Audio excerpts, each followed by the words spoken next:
This episode of JJ Meets World is brought to you by Natalie Deutsch of Hatch Realty. Natalie has a proven track record to get your home sold faster and for more money. She is consistently focused on her clients' needs and wants throughout the entire process and make sure that they are well taken care of. If you're looking to buy or sell, reach out to Natalie today. On average, Natalie sells a home every 3.74 days. That's at least 2 a week. And last year, Natalie earned her clients on average over $4,000 above list price on their homes. And you don't have to take our word for it. Here's some of the great reviews Natalie has received. I was overwhelmingly impressed with Natalie and all the Hatch team. She was very responsive and responded to all of the emails within an hour. She gave great advice and encouragement from the listing and pictures, the offer, and all the closing details. The marketing team knew exactly how to promote my property, and I was pleased by how soon and easily my property received an offer. I was actually dreading selling my condo, and Natalie did such an awesome job that I felt like I really didn't need to do anything. The thing I most appreciated was that she really listened to what I wanted to do and respected my decisions. I would definitely recommend Natalie and all the Hatch Realty team. They made this process so wonderful. That was from Diane. So listen, if you're in the mood to buy or sell a home, give Natalie a call right now. You can reach her at 701-388-9338. Natalie, Natalie, at hatchrealtyfm.com, or you can go to livefargomorehead.com. That's livefargomorehead.com and find out some information. Huge thanks to Natalie Deutsch of Hatch Realty for sponsoring JJ Meets World. 1, 2, 3, 4. JJ Gordon, sort of like that Indiana Jones, in that he's always sniffing out his next adventure. Yes, he is. He's always interviewing guests so he can have them on his show and they can talk about pop culture, arts, and leisure. JJ has his flag unfurled and he likes his french fries curled, and he's fun and then he twirls as he goes to meet the world. He will march into the rain even if his ankle sprained. Take a peek inside his brain. This podcast is called JJ Meets World. Our episode of JJ Meets World today is really fun for me because it's somebody I had never met before that you had a deep connection with throughout your whole life. This is Sajid. I've known Sajid ever since. I'm guessing I was 5 or 6 when I first met him. My mom used to teach dance and was also a part of a group called the Heritage Dancers. And so through that was how we met Sajid. If you've ever wondered why someone would make the choice to come to the United States from another country to learn, if you've ever wondered what it takes to excel at a job you have no business doing whatsoever, if you want to know just what it takes to be a good leader, this thing is completely full of nuggets of wisdom. Pearls, and I believe, are what they're referred to as. Pearls of wisdom. And you're going to hear the journey of a guy that I instantly wanted to become best friends with. To me, what I walked away from this episode with is common ground. Mm-hmm. We found some common ground, which is a lot of fun. So sit back, relax, enjoy this episode. Don't forget to tell your friends about JJ Meets World. It's a great program.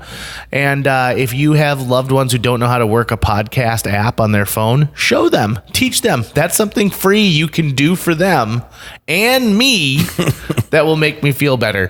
So enjoy this episode of JJ Meets World with our new friend Sajid. JJ Meets World. Sajid, thanks for coming into the JJ Meets World studios. How are you today? Very good. Very good. Thank you. Thanks for bringing your own coffee too, because we're horrible hosts. I didn't know that you offer coffee, but we don't. We don't. Yeah. You could have shared with Tucker, but he'd have to pour half of his into another cup we'd need to locate. Yeah. This is what I survive on. Yeah. So Tucker tells me that he first met you because of dance.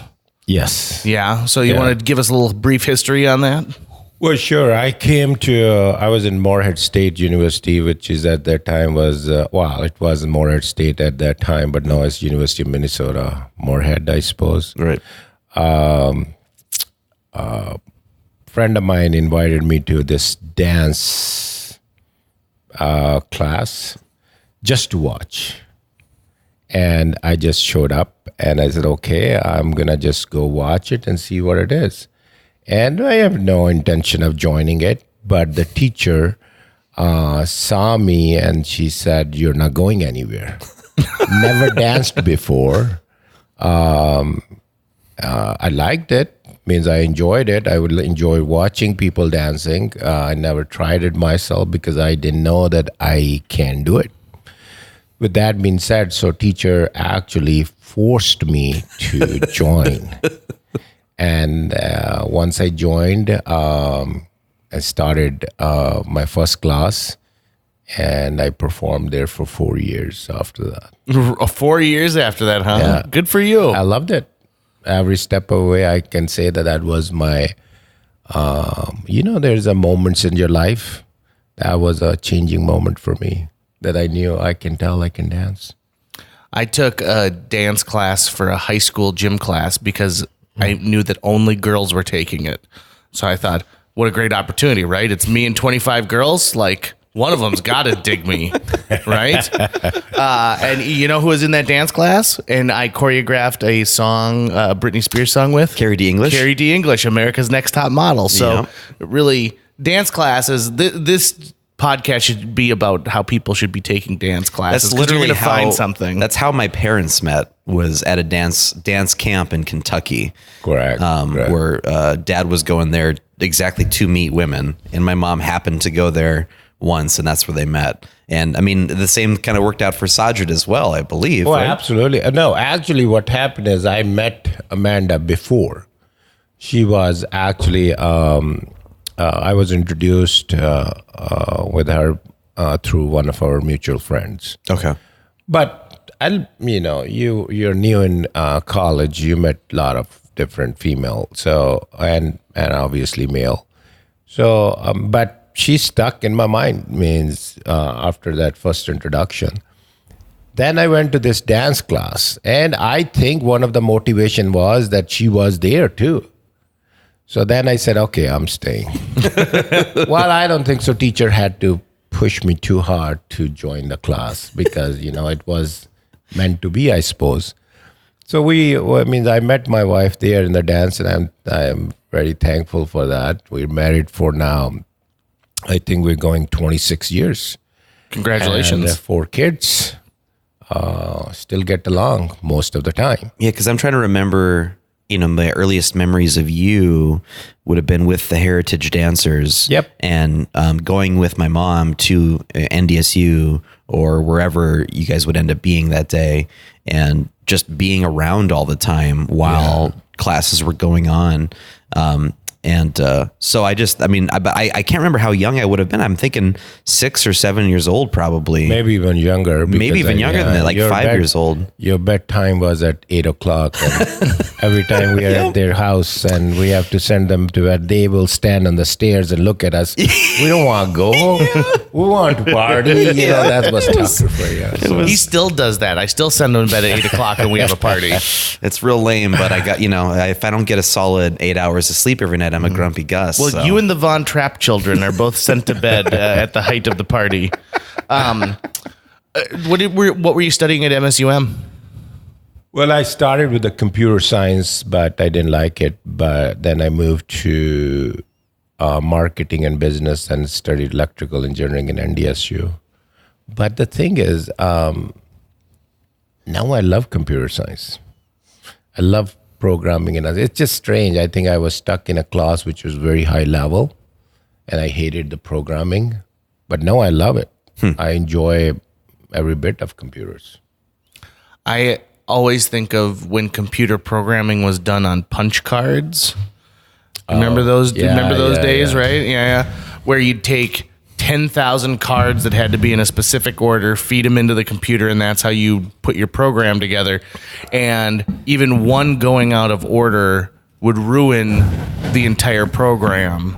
And I think to myself, I can't keep a notebook together for more than 2 days, even if it's a nice spiral bound one. I would have been a horrible computer programmer. Have you ever seen that famous photo of the woman who's one of the programmers on, I think, like the first Apollo mission, and she's standing next to the printout of all the code that she had written.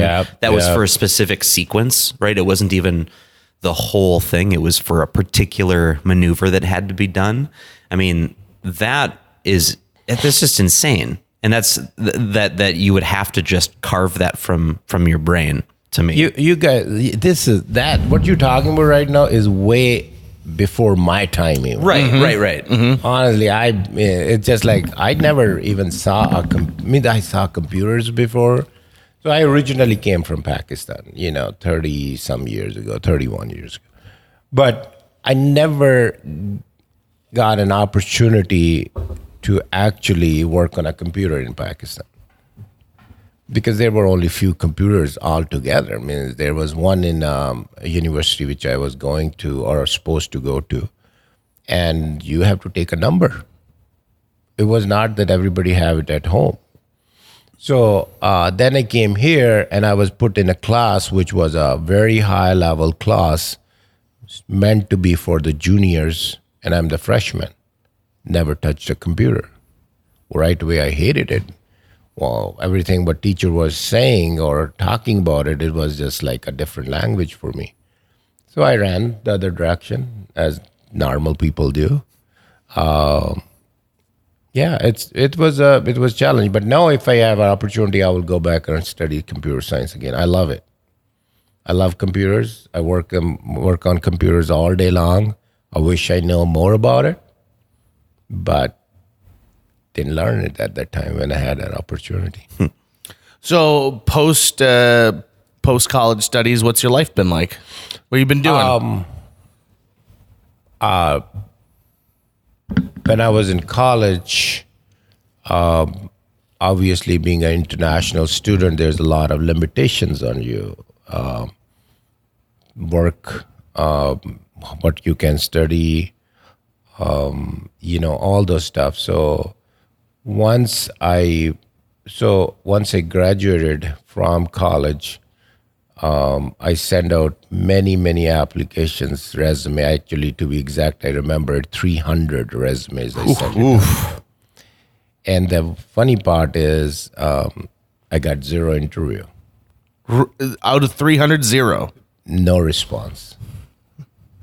And it's not, I think I know what the reason is. The reason was basically that I put every degree I had on those resumes. So pretty much, and I'm applying for the job like I applied for a job in a car dealership, local car dealership to sell cars because I was so desperate. My wife, on the other hand, she applied for one job, she got it. And I sent out 300 resumes and I got zero interview. Then happened, at that time, you're so desperate that even somebody offer you anything, you will take it. Mm-hmm. Well, I was working, I was delivering pizzas, abdominal pizzas. Mm-hmm. And then on the side, I knew how to repair cars. So I will pick up a car, repair it, and get it working and then sell it. So I did that here and there. And then I also work in more MSUM for a little bit too. So I have 3 jobs going. I mean, it's not that I'm not making money. I'm sitting home. I cannot sit straight. Means you guys got me here for an hour. That's a big deal. That's all I can tell. I don't know how I'm going to last that long. But we'll keep you occupied. Yeah. So with that being said, so I applied for those jobs and didn't get it. Then I saw in a paper a job which I said, that's my computer. Don't worry about it. A job which was posted by AT&T, and then another company called LDDS. Never heard about those companies before, but as I was so desperate, boom, send out my resume. Took most of my degrees out. And send the resume with business and marketing only. And AT&T, after a couple of weeks, they interviewed me, and I get first interview on the phone. I qualify for that. They're going to get me the second interview. But their process is very long. Bigger company, more red tape, I suppose. That was my first interview, actually. Right away, I got the interview from this LDDS, long distance company, I suppose, that both are in the telecom. So I got that job. I actually applied for that. They took my first interview. Then they brought in 30 some people. And the lady who came from Sioux Falls interviewed me and 30 some other people. And there was one position for that. And I got it. For some reason, one face-to-face interview, and I got the job.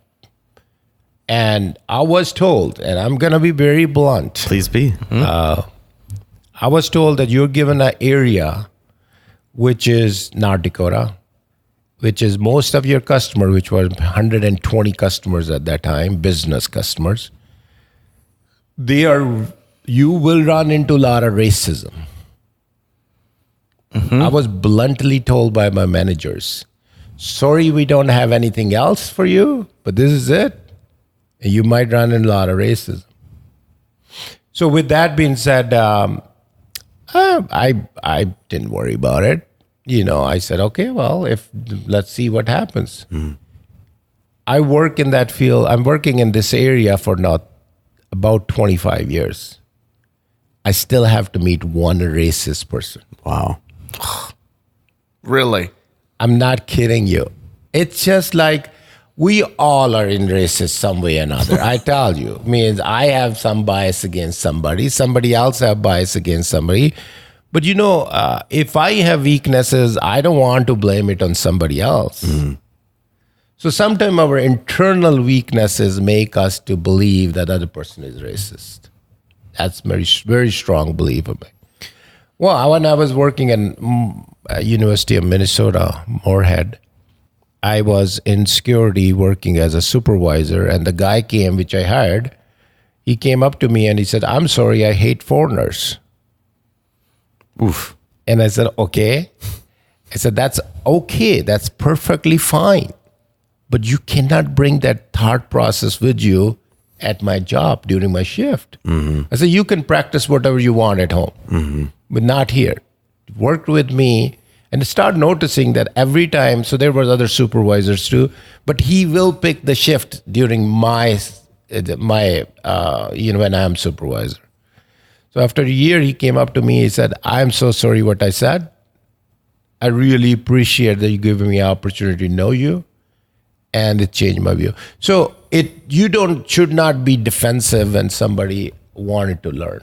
It seems like the antidote to that problem, to racism, is just to show someone who has those feelings that we can breathe the same air and you're totally fine, right? Like there's nothing to be afraid of with me. I'm just another person. Correct. And just show them that, and they'll not be able to help but have that begin to ebb away.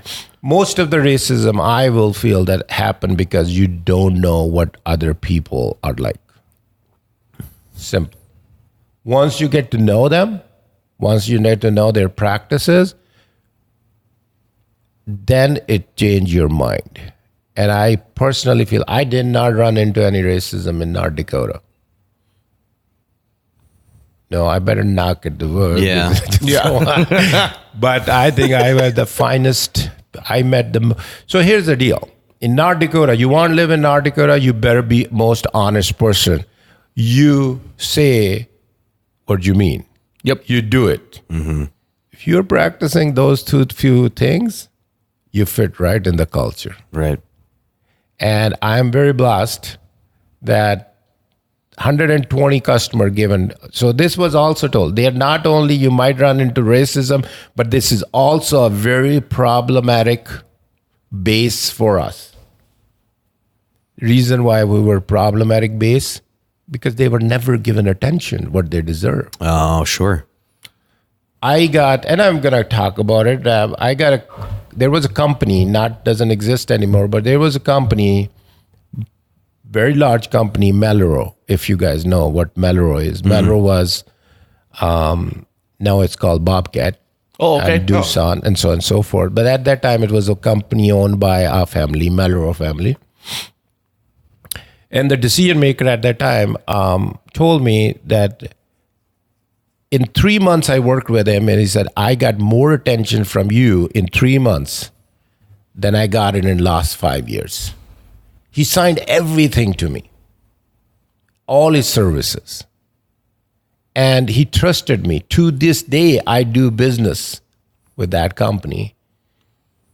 Just because it's not that I do business with that company because of, something special. I'm just offering them service. Yep. But you formed a relationship absolutely. And a trust. And trust in business is worth almost as much as money, almost, you know, in that they know that with you it will work, right? They know that with me I will put my best effort into that. And for me, the customer is it. Everything else is in the back. And since then, I started my own company. I work with LDDS, and they gave me great opportunity. This was asked to me in the interview, do you really know what we do? And my answer was absolutely not. But I told them, I said, if you give me an opportunity, I will be the best investment you have. Mm-hmm. And she did. I don't know why she did, but she did. And in 1 year or within 1 year time frame, every customer of ours had a signed contract for 3 years with that company. Problematic base, so-called racist. Mm-hmm. Every customer signed with me, and they appreciate whether it's $20, well, I didn't have $20 customer, whether it's $300, $500 customer or $30,000, $40,000 customer. Every single did it. Mm-hmm. What was the deal? I believe, and I'm sorry, I'm not gonna preach religion on you, but I believe that I didn't know telecom. I have no idea what it is. I didn't want to go that direction, but I got guidance. And I think if higher power was watching over me, still watching over me to this day, I'm a pretty normal, whatever you call it, a Joe or whatever the terminology is. Average Joe? Average Joe. But if you leave everything on a higher power, I think it works out. With that being said, I think I got good guidance, I got good opportunity. And when I got opportunity, I avail it by putting my best foot forward and be honest with the people. If you can't get it done, just let them know. They don't kill you. Mm-hmm. They will agree and they will understand it, but set the right expectation, be honest, work hard. I get the feeling, even though we've only known each other for 20 minutes now, that when you approached this position, even though you didn't know anything about it, you know, like you said, you had great guidance. There were, you know, the stars seemed to align for you on this. But also, it seems like you worked your butt off to get it done, too. Oh, absolutely. I was the last person leaving the office and first person getting into the office. What that means is, I still to this day, I tell my employees that too. But what that means is that I was usually in the office till about 1 o'clock, 2 o'clock in the morning. Mm-hmm. And I will be back in the office at about 6:30, 7 o'clock. So my sleep was down to 4 or 5 hours. But that 2 years or 3 years, which I work hard, I learned everything, every basic products about our industry. Our industry change every year. Mm-hmm. Every 3 years, we have new product. But the baseline is still the same. You know, that really seems to be the truth. Excuse me. In any industry with technology, where technology is a foundation of everything that's going on.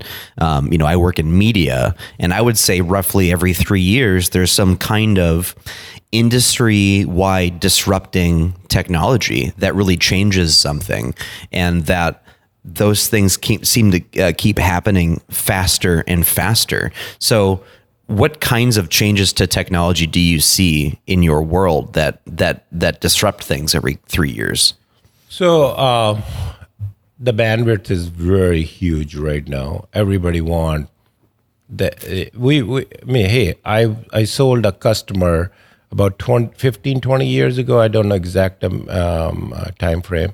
I sold them a 6 meg circuit, 6 megs for $20,000. Oh, mm-hmm. And that was huge. If you guys know what I'm talking about, if there's any telecom people or any person listening to your, hopefully, yeah, so they will understand what I'm talking about. They will be laughing right now that, oh my God, this guy, and that was a best deal I can get it for them at that time. Mm-hmm. Now, even 10 gig circuits are much, much cheaper than that. Mm-hmm. So I'm just saying that. Yeah. So technology changed. People need bandwidth right now, but that's not it. Everybody's going, you heard cloud. We were used to sell cloud 30 years ago. We call it Centrex line. It was all centralized in the central office. You pick up the phone, you have all the dial tone coming from the central office of CEO. That's a cloud. Cloud is what? Your data is sitting somewhere else. You can't see it. We call it cloud. So slick term, everybody want to go cloud because they don't have any upfront cost like that. They don't have to have all the main equipment sitting at their offices and maintaining it, and there's soft costs involved and hard costs involved. Everybody want to go cloud, and cloud came long ways. The reliability is there. And we have connections, big bandwidths available much cheaper to get to the cloud. Now you put the cloud, your all equipment in the cloud 20 years ago, and you go buy $20,000 6 meg connection from Sajid, before you even, start, you will fail, right? Now it's a whole different ballgame. Everything is inexpensive. So not only that, but with the internet comes problems. We have a lot of people trying to hack every single thing in the world. You make one small mistake, one small. It just look like they are standing outside your door, and they will enter and they will destroy you. Oh yeah. So the company that I work for right now deals with a lot of private information because there's a lot of like insurance, health claims, stuff like that. So people's personal information in our building, in our system. So we have incredibly strict, very, very strict rules on how you enter the building, what you do with your computer, how you treat your computer in certain places. We're not allowed to open doors for our fellow employees, even if you recognize them. Correct. Because of things like that. Obviously, there's rules about if you find a flash drive sitting out in the parking lot, don't pick it up and go plug it into your computer, Correct. Throw that away, or hand it to IT and go, what do you think about this thing? And then IT is constantly sending us simulated phishing attacks so we're trained to spot a phishing attack via email. And then there's an alert that you hit that lets IT know, hey, I think I'm getting phished right here. And then it'll tell you if it's, hey, congratulations, you passed. This was a simulated attack by IT. Oh, yeah. And this job I started back in December, and it's the first time I've worked for a large corporation, went through a bunch of interviews for red tape. Okay. I'm not doing any programming or anything, but it is pretty crazy when you get that side of things and you realize this organization is constantly under attack. Oh, absolutely. On the internet everywhere. I don't know how many millions of attacks happen every single day. So these companies are very much, I do provide those services, kind of helping businesses in mitigate all those kind of issues and they work with us. And not everybody can, you can buy so much equipment even then. Look at that big organization who get hacked. Every other day we hear, this big, I'm not going to say the names, but you guys know it. This big organization got hacked, this big organization got, and so on and so forth. With that being said, I will say we help the businesses to take care of that part of it. We help, everything changed. We have to tailor our security, our IT, according to what's going on in the rest of the world. We cannot live without internet. But internet is very helpful, but it's a lot of problems too. It's a great equalizer in that it gives access to information, but also network penetration to almost anyone in the world. I mean, someone could be attacking your company and they'd be in the opposite side of the planet while they're doing it, and you wouldn't be aware that they're there. But also the internet seems to be moving towards a future where so many of the processes that we have our home computers doing will just be distributed out over that, quote unquote cloud or network or whatever you want to call it. So like I use a service right now where I don't own a high-end gaming PC. It's too expensive for me to go and buy one right now. But what I do is I've subscribed to a company, to a service that has like basically a simulated PC sitting in a data center here in North Dakota, and I can install video games on that, and I play it, and the internet just sends me a video stream of that computer. So the internet is effectively acting as my video cable, Correct. right? It's just like a really long video cable. But you hear about distributed processing, people who using that same idea for, I need to do this processor intensive thing. I do not own a processor that can do that, but I can distribute it out over this, mesh network of some kind. So I guess what I'm trying to get at is, for my question is, if that trend continues, if we're able to continue to hand over work that we need done to the cloud, to the internet, the network of computers. At what point do services seem to disappear into that? Like, at what point is there no longer scarcity for, anyone who wants to run a massive data intensive algorithm can do it from a cell phone, in Bangladesh, and they just have to submit it to the internet, and the internet takes care of it. How far are we away from that? Well, the thing is, I tell you asked me a question, the changes and all this stuff, but I tell you, when I first started, there was the long distance. Long distance was the main product. You sell long distance every single day, and that's long distance means calling out long distance call to different states, international, different countries, and then you receive calls from there too, and that's what your toll-free numbers are, 800 numbers and all this stuff. And we were selling it. Oh my God, I was fulfilling my quota left and right for selling somebody. People were paying 25 cents a minute to make the long distance call. So when I started, I went in and offered I analyzed it. I said, my God, they're paying too much. I offer customers rates of about, the lowest rate I ever offered at that time was 9 cents a minute. And that was if they offer if they buy certain other services, transportation from me. But, and that mode of transportation, we call it T1s and stuff like that. But then highest rate was 15, and people were signing their contracts left and right. Oh my God, we got the best deal ever. I was used to call Pakistan. I was calling from a college room, and my rate was $2.50 a minute. Oof. You know what I pay now? $0. Because I do these applications which are internet. I don't get quality of service. I get my quality might not be the best, but I'm paying zero money for that quality now. So that was the product which we start selling. Then it changed to people start, okay, we need to connect all these offices. We need bigger bandwidth. We were used to drop these multi-drops circuits.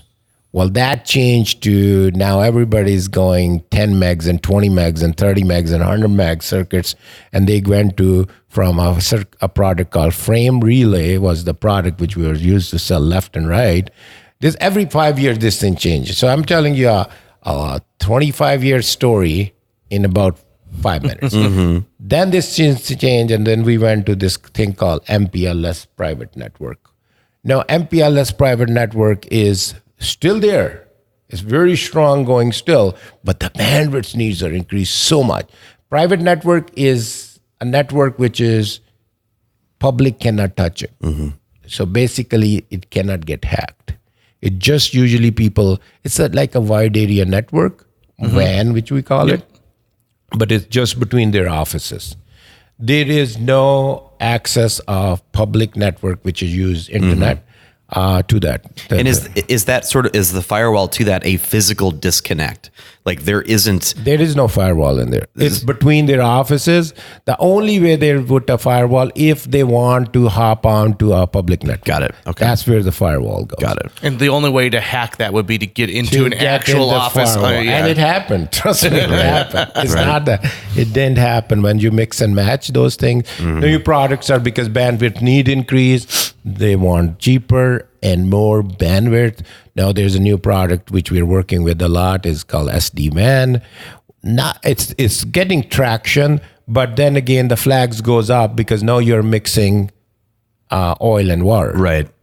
it get dangerous. But the services, the firewalls, the capabilities are out there if somebody properly manage that, or if you outsource the management of that services, you will be all right. But even then, the mistakes are made. And you just need to make one small mistake. It looks like 1 million people are waiting for that mistake. That's how bad it is. And you are right. There will not be a hacker sitting in the United States.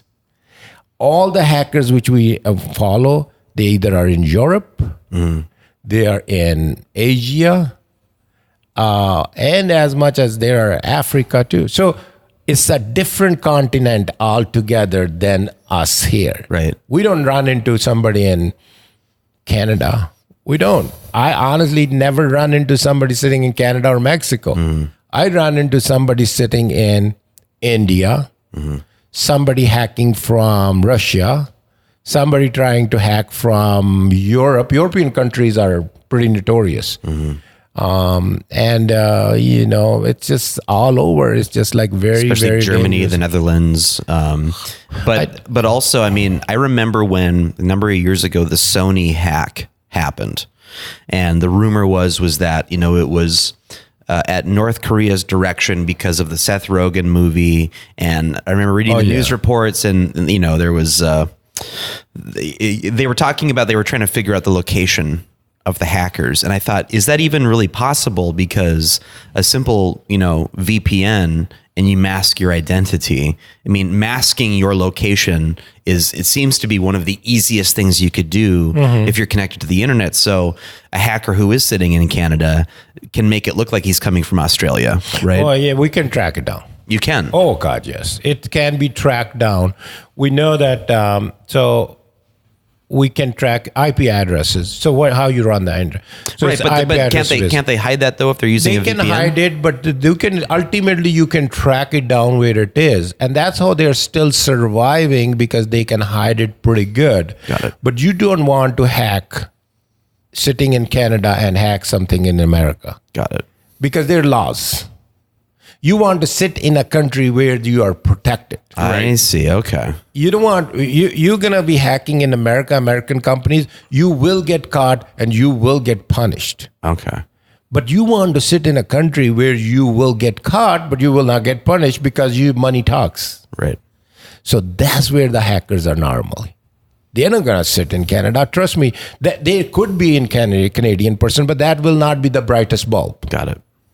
The bright people who are really making money, the people who come in and lock up your whole servers, ransomware, and then you have to buy the key, and then you have to pay millions of dollars for that, they are not sitting in America. Got it. They're not sitting in Canada. They are not sitting even in Mexico. The reason why I'm saying that, because there are laws. Extradition laws? Get to them.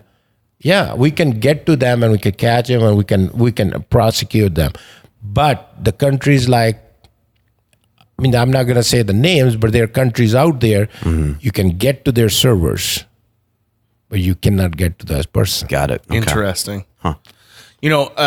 Going back quickly to when you're talking JJ, we should really close that hacking farm that we were building, by the way. I thought that was for cough drops. Keep going. It's not hacking? It's okay. Keep going.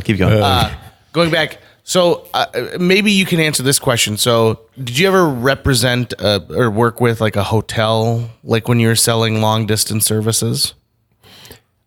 I did work with the hotel, yeah, if that's what you're saying. So that used to be big money for hotel chains. Was getting, you'd charge a room, let's say they're paying that 59 cents a minute long distance, but the hotel's charging you $3. Correct. And so that disappears. That piece of business disappears for a company. I think it was used to call it 0+ dialing. I think that's what it was. 0+ dial. What that do is basically what you do is your cell phone changed that, right? Mm-hmm. Right. Why you want to call 0+ dialing when cell phones are available and we can call all day long. We have no long distance charge. Right. Long distance industry as it disappear. Right. It's not there.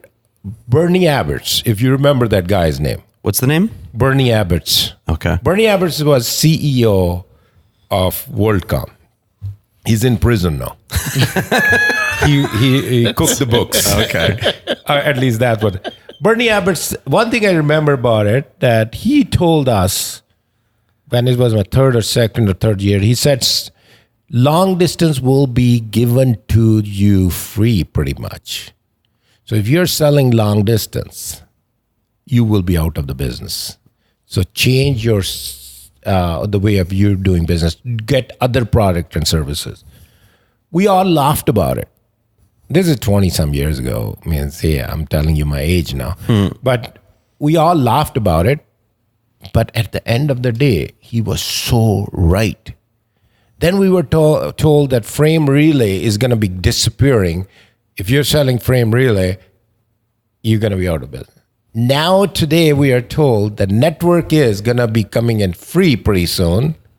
If you're selling network and not selling applications, the cloud-based or whatever source, you're going to be out of business. So we are all, owning the good and the bad and the uglies are owning their own business. You have to make sure you do your changes according to technology, not the technology already changed and now you're trying to catch up. You have to be ahead of the game. I remember when we used to pay money for ringtones all the time. Oh, yeah. Yeah. Like that was huge. And you paid like $2 for a Shaggy ringtone. And well, do you have any phone? Any one of you guys have a home phone anymore? I mean, I just have just my cell phone, no landline. That's it. No. They were a big business. Everybody is running away. Copper was a big business. Yep. You own a copper. Wow. That's a huge company. US West.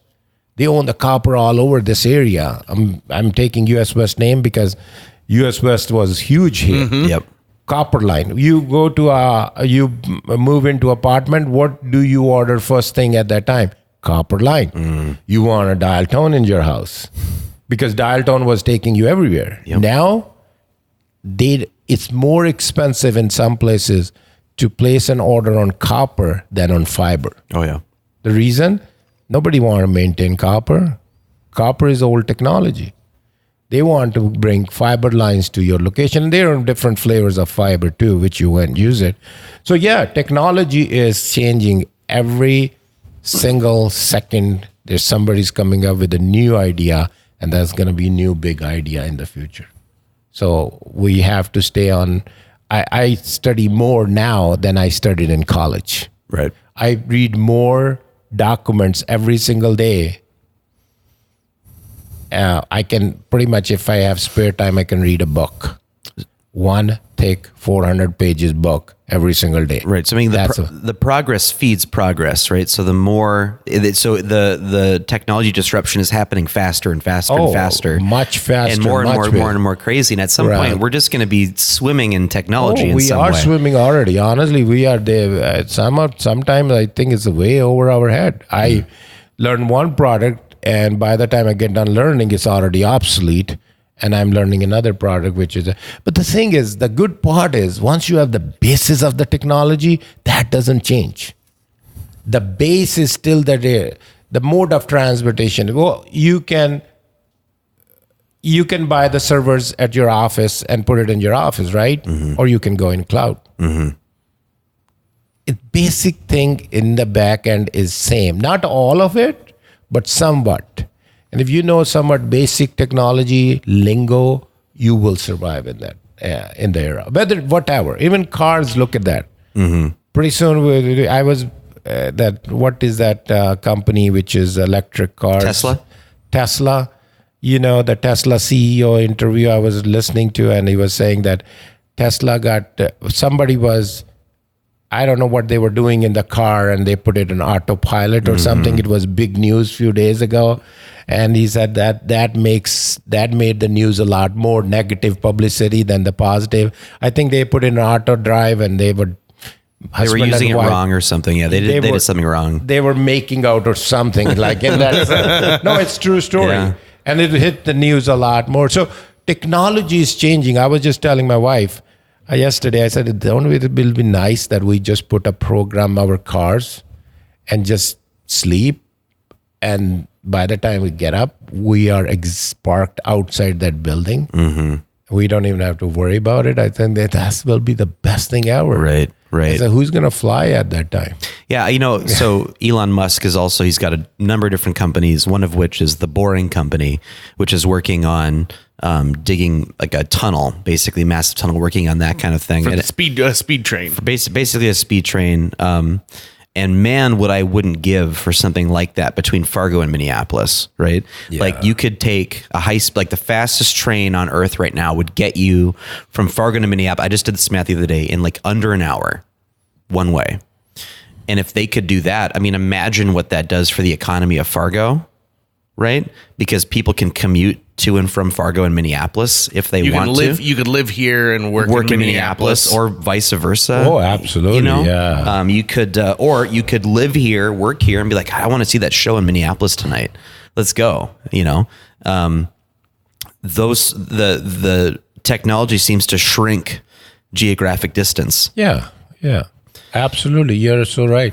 I go to once a year. I still go to Pakistan. My uncles and aunts are getting older, and they want to see me more often than I was used to go every 5 or 6 years. You know that. Mm-hmm. But now I go pretty much every single year, and that's really I notice every year I go, the planes are flying higher. Mm-hmm. And they're getting faster. Mm-hmm. I don't know what it is, but it's not that every year, but it was used to be if you're at 32,000 feet, you are doing very good. That's the highest level the planes will go. Now they're flying at 39 and 40,000 feet, and then the planes are flying much smoother, and then they get there faster. 13 hours. It was used to be 17 hours flight, and now it's 13, 14 hours. I can get from Chicago to Dubai, and then another 2 or 3 hour I'm in Pakistan. That's a long Believe day. it or not, it's not that bad. It was as compared to 48 hours. Sure. Mm-hmm. You go from here to New York with stopover in Minneapolis or Chicago. Well, it's already 6-7 hours by the time you get to New York. From New York, you have to go to Europe first because they cannot make it all the way to Dubai. So 8 hours, another 6-7 hours, and then there's stopover for 6, 8, 10 hours. So everything is changing, guys. Everything is changing. It's for the better. Yeah. Were you raised with your work ethic, or was that something that you had to develop yourself? Well, I don't know. I think my parents were. My father was a physician, and he was one of those guys who worked hard, but he was also traveling. He went to Iran in 17 when Shah was there, and I get to see Iran at that time. And he set up their medical systems and all this stuff. But he was a doctor. But he was also practicing doctor, but he also helped organizations or countries to establish the medical system or improve it. Okay. And then he went to Algiers, and that's where he passed away. Okay. Passed on, I will say. That he had a heart attack or something in that line. But anyways, my thing is that they had, we didn't have to work hard for our money. Okay. We just have to say, okay, I need this. With a little bit parents' guidance, we will get those. We didn't have to work for it. But one thing happened, that when I was very young, my father passed away. As I said, he was in Algiers. Mm-hmm. And in about literally our whole life changed in about 10 days.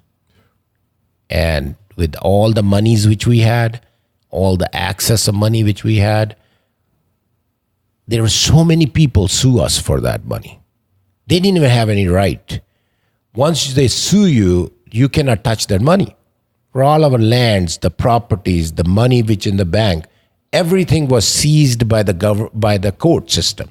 Oof. My mother literally have to go to her brother to borrow money for monthly expenses. We were 6 brothers and sisters and my mom. That really told us, and that brought us very close together. But that also educate us that how important is the money in your life? Not much. Because we were so closed and we lived together and we survive without money. And that made a huge difference in all my brother and sister's life.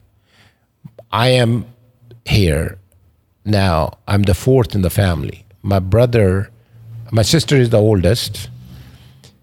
And she just retiring from being in a university for all that stuff. So she did her master's or whatever, and then she was in a university for so many years, and then now she's retiring. My brother is actually a lawyer, a Supreme Court lawyer in Pakistan. So I'm just saying that, and one of my brother is here. He's a physician, anesthesiologist, and pain and critical care. My sister is here, and he and her husband actually are scientists. Okay. So they do a lot of project for Air Force and Army and stuff like that. So they do a lot of those kind of projects, these next generation movies which we watch. They are the one who developed those projects. Oh, nice. You probably will get along with them very well. Excellent. Trust me. Nice. They are those products. Sometimes I am a math major. Means I say I study math because engineering you study a lot of math. So I was sitting next to my brother-in-law, and he was excited to show me what he's developing something, and he wanted to show me on his computer. And a lot of symbols in that computer, which was math equation, a lot of these symbols which he was showing me, I didn't even know about those symbols. They're that level. They're way past my level, man. Their IQ levels are probably off the chart. But, that brought us so close together. That passing of father was tough as it is, but now I look at it, God have the message in there. That brought us so close. For us, its respect of human being is a lot more important than respect of money. So your question, I think that's really makes a huge difference. Our work ethic came from there. Where we worked, we all work very hard. Most of my family is going to be easy 10, 12 hour a day kind of people. To this day, I still put about 12 hours. Amanda was just complaining about it, that how much hours I put it at my work. But got to do it. It's not that means, hey, yeah, there will be time when I retire and all this stuff, if I ever do. You'll just find other ways to be busy. Well, yeah, there's social work. There's a lot of volunteer work you can do. I love doing that. I don't have opportunity much doing right now. But when I get to slow down my side of the business, I want to do more on that side. And that's much more important. So in your life, if you think money is important, that's going to be a very big mistake. Love people, you will have a lot more fun. Money do help. I'm not saying they're not helping. I don't want to be broke. Don't take me wrong. But I don't want to live. If I have to choose money and a human beings, I will pick humans first. Absolutely. Money is not that. Well, and I think it's that mentality that makes you a rich person. And the word rich has more meaning than just the number in your bank account. I understand, yeah. I think of situations where I know people who don't have two dimes to rub together, and a tragedy takes in their house. Correct. But they're in tune with their community. They've helped their fellow neighbor, and then all of a sudden, people show up to help them. Correct. And I think that is something really important. And North Dakota is famous for it, right? North Dakota nice. Is that? Oh, absolutely, that's true. When someone, I think of the farmer who has a heart attack and can't combine, and all of his neighbors bring their equipment over and they take care of his fields to make sure it's done. I'm curious, why the United States? Why did you choose to come here as an international that's a story. student? I lived very close to Himalayas. The town which I live in is just like I love hiking. So I enjoyed my life. So I was thinking I was doing at Pakistan, I was doing masters in economics. And I wanted to graduate and have a normal life. which is get married, have kids, so get a good job and so forth. That's normal life. But it was not meant to be, right? So I was looking forward to graduating from economics and get a job with the government or something, and then so on and so forth. Well, anyways, it didn't work out. When I was doing a bachelor's, a couple of my friends actually prepared to come to University of Minnesota because we did research which one is the most inexpensive university and also is accredited and you get a good degree out of them.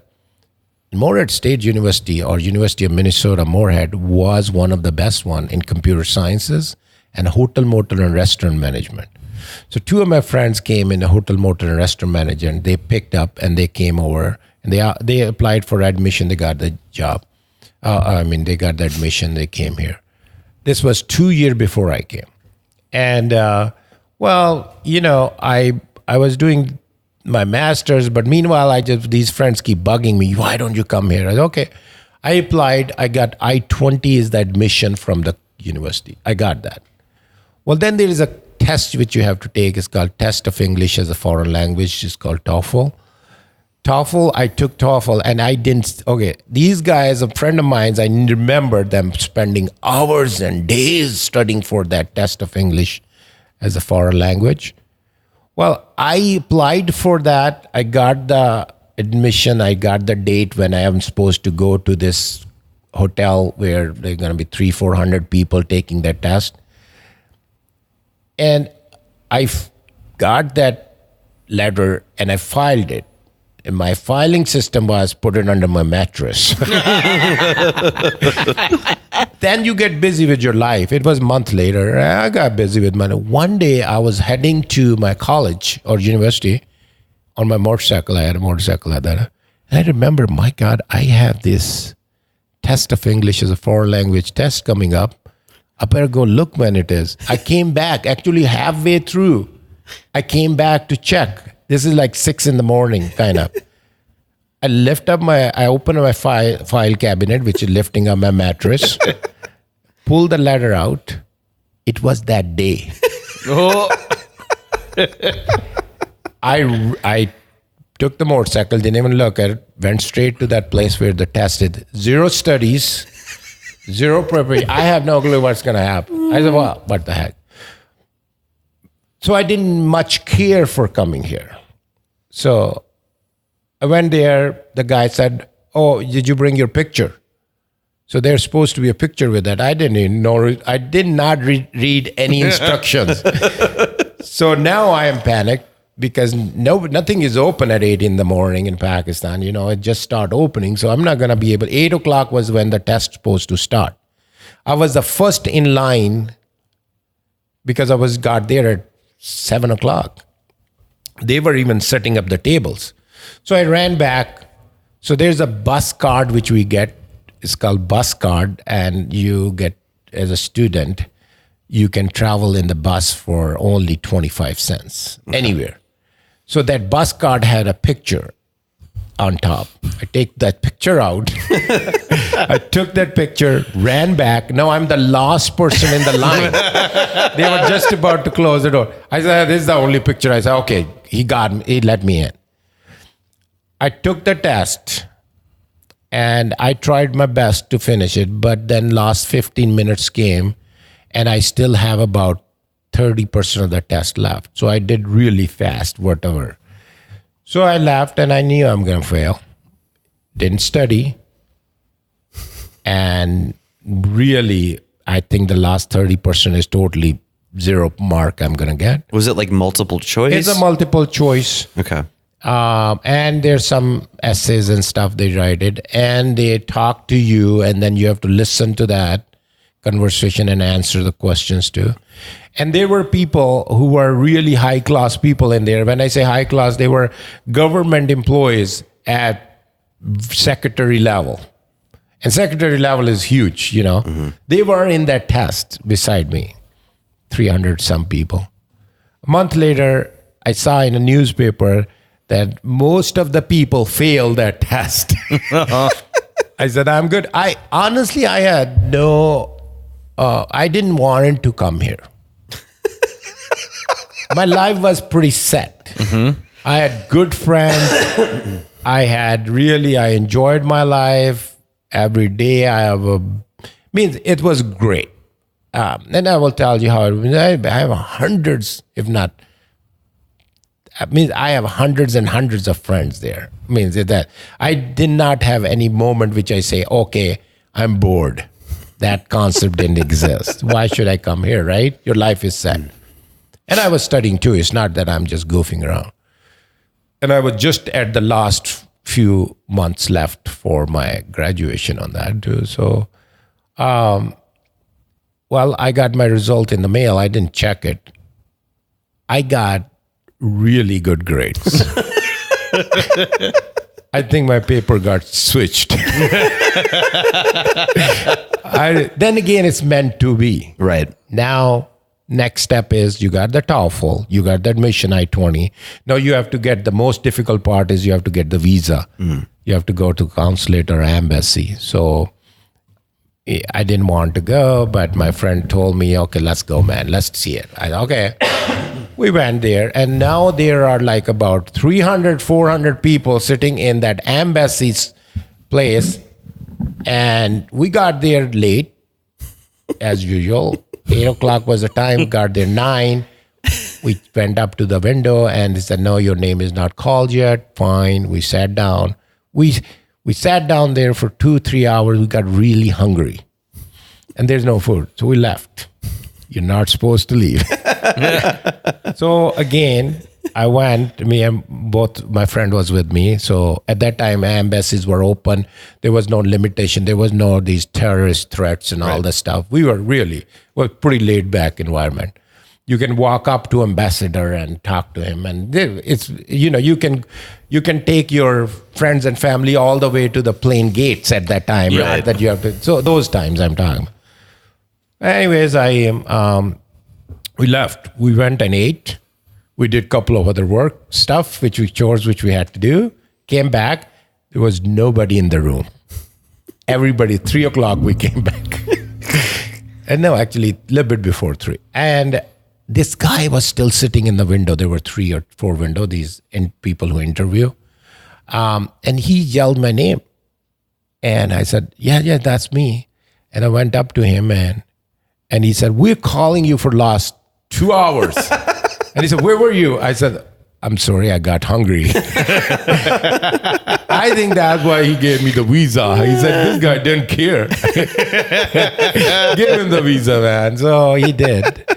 He said, he asked me 2 simple questions and he gave me the visa. And he said, come pick it up at 3:30. I didn't believe it because a lot of my friends didn't get it. 90% of people don't get the visa to come to America. So I got it. So now the next story comes. I got the visa. I got the I-20. I got the good TOEFL test. Now I put everything again in my filing cabinet under my mattress and didn't tell my family. My older brother found out from this friend of mine who was with me, because they ran into a couple of days later, they ran into each other and she said, hey, when Sajid is going to America? He said, what do you mean by that? Well, he said, he just got the visa. He said, oh, he did. So we are sitting in a dining table at dinner time. He said, when did you start hiding things from us? I said, what do you mean by that? He said, I heard you got the visa. I said, yeah, big deal. And he said, big deal? You get an opportunity to study and you're going to think that's a big deal? So they throw me out of the country in 3 days. 3 days later, I was sitting in the plane, all upset. And there were first time around, there were about 200 people came to say bye to me at the airport. They were my house, both sides of a street was packed with the cars. I mean, I had so many friends. That's what I said. I have so many. I was such a good thing going. And I was very upset. First 3 months were really hard. Language problem. I really can't understand. We grew up with a European accent, but I didn't try to speak English. So I really didn't know how to speak English. So I would stay in my room, go to classes, come back in the room, go to classes, come back in the room. so depressed because I'm just can't socialize. How old were you at that time? About 20 years, 21 year old, give and take something. So very upset, really. It's just like a whole new start of life for me, kind of. And I was ready to go back. And then I was introduced to the parties. And then life changed. So I'm not saying I did party, but I think that if you can understand people in parties, you can speak the language. Right. And you can speak the language, you can understand, you can understand people, and you understand everybody is pretty much same. It's not different. And I made a lot of good friends here too. And now if you ask me where is the home, yeah, Pakistan is my birthplace. It's always going to be, but this is my home. And people are surprised why I'm still in Moorhead, Fargo area. Why I don't move it? Because I think there are good people everywhere. Don't take me wrong. But I think you can find a lot of genuine, nice, honest people in this community. When they call you your friend, they are your friends. If you go to California, I tried California too. I think, I don't know, it's a different breed there. I tried other states too, a different breed. I think people here are pretty upfront, pretty honest. And if you are there they take care of you. They help. When they call you your friend, you are a friend. When they call you your family member, you are the family member. They don't need anything from you. So I like it. Well, good. Well, we're obviously lucky to have you here. Well, no, I'm lucky to be here. I really appreciate all what I learned. It opened up a lot of, I look at the picture a whole different way now than when I was in Pakistan. And I think everybody will say, I will suggest to everybody to travel because you will see much more common grounds than differences. And unfortunately, we only talk about differences, which are really few. Right. And common ground is huge. But common ground don't sell, right? Right. They don't sell much. So it's the difference which people like to hear. So there are going to be always problematic people, whichever culture, religion you go. But they're going to be 90-some percent, 99% or over, people are going to be good. And I think learning different cultures are so important. Our culture is great. Don't take me wrong. This culture is great. But if you go learn other cultures, Europe, Australia, even New Zealand, China, Russia, whichever countries, India, Pakistan, you will run into every single culture a different approach to life. But they are all good approaches. Right. Means people have the same problems everywhere. Absolutely. And they have the same hopes and aspirations everywhere. And 90% of the people handle them the same way too. Right. Surprisingly. So. Wow. We have eaten up more than an hour of your time. Oh, we know that's it's important. It's precious. As we kind of wrap this thing up, I'm curious to know, does it drive you insane when you have a really bad waiter or waitress and you see someone just sloughing off on their job, considering how hard you worked to get that first interview alone? So I have, Tucker know it, but I have a few gas stations here too, and I have employees, and I get run into both kind. But my job is to educate them. My job is not to criticize them. Yes, the people who will put best effort into that, they will go long ways. And when you're younger, whether you're a waiter or whether you work in a gas station, if you don't take that job seriously, you will never take any job seriously. So my job is when I take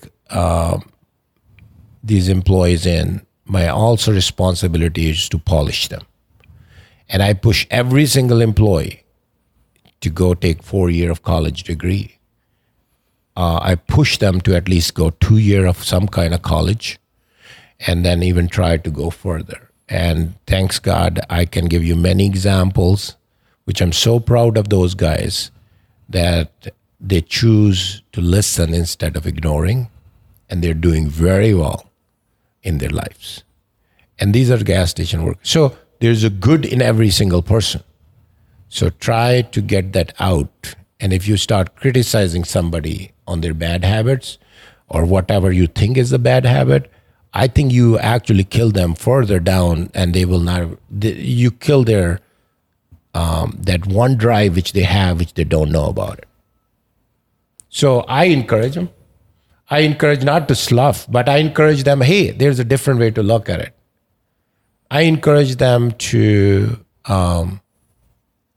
basically work hard, take everything serious. Oh, hey, my job is suit and tie. Mm-hmm. Every day I wear suit and tie at my job. But during that time, if I go to my gas station and the bathroom is not clean, I will take a brush and start cleaning. You set the example and then they follow. If I just order them around, do this because I'm paying their checks, it's not going to work out. They see me and they say, oh my God, this guy is suit and tie and didn't even care that he's washing, cleaning the toilet. Why should I be embarrassed? Mm-hmm. So you set the example and then ask them to do it. If you just ask them to do it, they will not do it. And that's very important. If I spend 2 hours at a gas station a day, I will work like a dog in those 2 hours. Mm-hmm. And I will guide them. And that's how they learn. And they're all good people. Honestly, they didn't get the right opportunity. Yeah, it doesn't bother me, honestly, to your question. It doesn't bother me. They will get their opportunity, and they will. I'm not going to be living their life. Mm-hmm. But if they come up to me and ask me some guidance, I will help them. On the other hand, I feel like it's my responsibility that when these parents send the kids to me at the gas station to polish them for the next life. I don't want them there all their lives. Right. There's nothing wrong with the gas station work. Don't take me wrong. But when you have an opportunity, you should avail it. We live in a country. We have many opportunities. Just imagine that you have brains, you want to study, but you can't do it because there are no colleges available.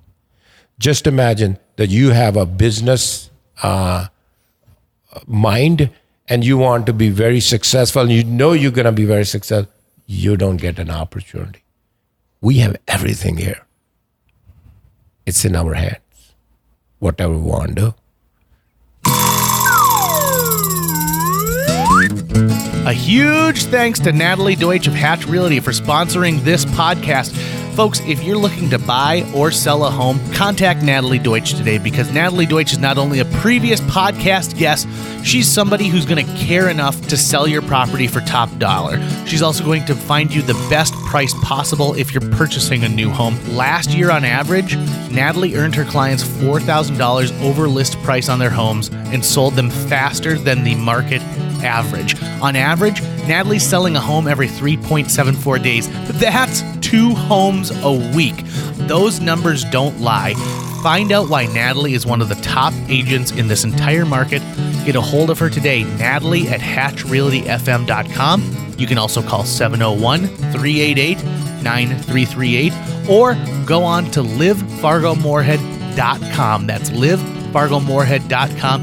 Read all of her amazing reviews and then listen to her episode of JJ Meets World. Thanks again to Natalie Deutsch of Hatch Realty.